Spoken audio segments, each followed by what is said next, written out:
बहुत दूर एक जादुई जंगल में लीना नाम की एक खूबसूरत परी रहती थी। लीना को सफर का बहुत शौक था और वो हमेशा नई जगहों की तलाश में रहती थी।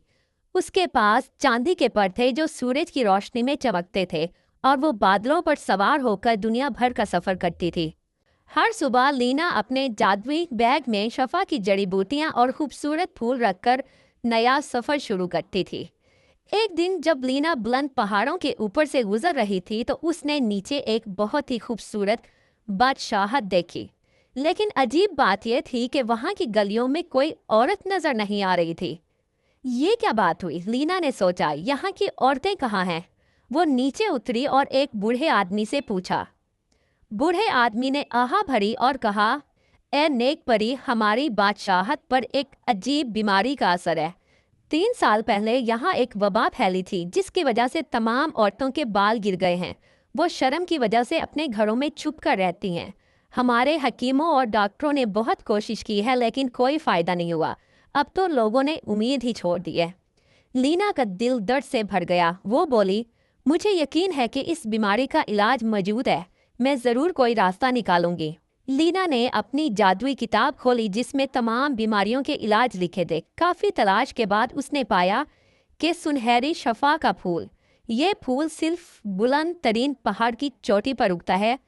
उसको अगर नदी के पानी में डाल दिया जाए तो इस बीमारी का इलाज मुमकिन है। लेकिन किताब में यह भी लिखा था कि खबरदार, इस फूल को हासिल करना आसान नहीं है। रास्ते में कई खतरात और मुश्किलात हैं। लीना ने हिम्मत की और बुलंद पहाड़ की तरफ रवाना हुई। जैसे ही वो पहाड़ के पास पहुंची, काले बादलों ने उसका रास्ता रोक लिया। बिजली कड़क रही थी और तेज हवाएं चल रही थीं। लीना के पर भीग गए और उसका उड़ना मुश्किल हो गया। मैं हार नहीं मानूंगी, लीना ने कहा, और अपने जादुई बैग से सूरज का फूल निकाला। उसकी रोशनी से काले बादल हट गए और रास्ता साफ हो गया। जब लीना पहाड़ के दरमियान में पहुंची तो अचानक शदीद बर्फबारी शुरू हो गई। ठंड इतनी तेज थी कि उसके पर जमने लगे। लीना ने अपने दिल में बादशाहत की औरतों को याद किया जो अपने घरों में छुप कर रो रही थी। उसके दिल में गर्मी इतनी बढ़ी कि बर्फ पिघलने लगी। पहाड़ की चोटी के करीब पहुंचकर लीना को काले शैतान परिंदों का सामना हुआ। वो इस पर हमला करने लगे और चीखते हुए कहने लगे कि वापिस चली जाओ, ये फूल हमारा है।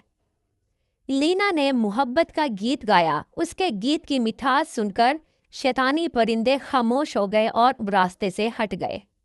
आखिरकार लीना पहाड़ की चोटी पर पहुंच गई। वहां एक छोटा सा बाग था जिसमें सुनहरी शफा के फूल खिल रहे थे। लेकिन पहाड़ के नीचे से एक सुनहरी सांप निकला जो दरअसल उस बाग का मुहाफिज था।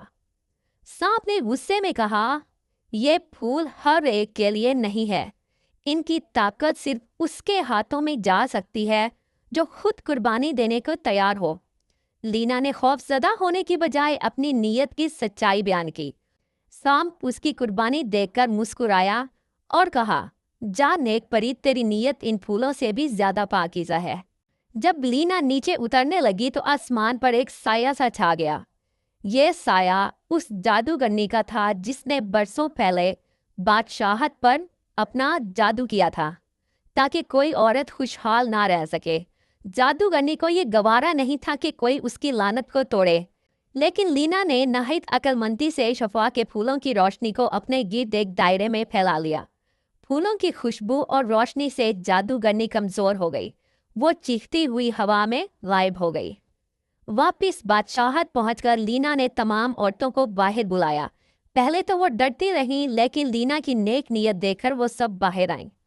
लीना ने शफा के फूलों को पहाड़ी नदी के साफ पानी में मिलाया और कुछ जादुई अल्फाज कहे। पानी सुनहरा हो गया और उससे खूबसूरत खुशबू आने लग गई। जब औरतों ने ये पानी अपने सरों पर लगाया तो फौरी तौर पर नए बाल उगने शुरू हो गए।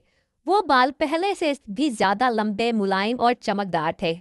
पूरी बादशाहत में खुशी की लहर दौड़ गई। औरतें नाचने और गाने लगी। बच्चे खुशी से चिल्लाने लगे और मर्द अपनी बीवी बेटियों को देखकर खुश हो गए। बादशाह ने लीना का बहुत शुक्रिया अदा किया और कहा कि आप हमारी बादशाहत की मोहसिन हैं, जो चाहे इनाम मांगे। लीना मुस्कुराई और बोली, मेरे लिए आपकी खुशी ही सबसे बड़ा इनाम है। मैं एक मुसाफिर परी हूँ और मेरा काम लोगों की मदद करना है। उसने बाकी शफा के फूल औरतों को दे दिए ताकि मुस्तकबिल में ज़रूरत हो तो वो इस्तेमाल कर सकें। अगली सुबह लीना ने अपने चांदी के पर फैलाए और नए सफ़र के लिए तैयार हो गई। पूरी बादशाह के लोग उसे अलविदा कहने आए। औरतें अपने नए खूबसूरत बालों को हवा में लहराते हुए लीना को शुक्रिया कहती रहीं। लीना आसमान में उड़ते हुए मुस्कुराई, पता नहीं अगला सफ़र मुझे कहाँ ले जाएगा और किसकी मदद का मौका मिलेगा।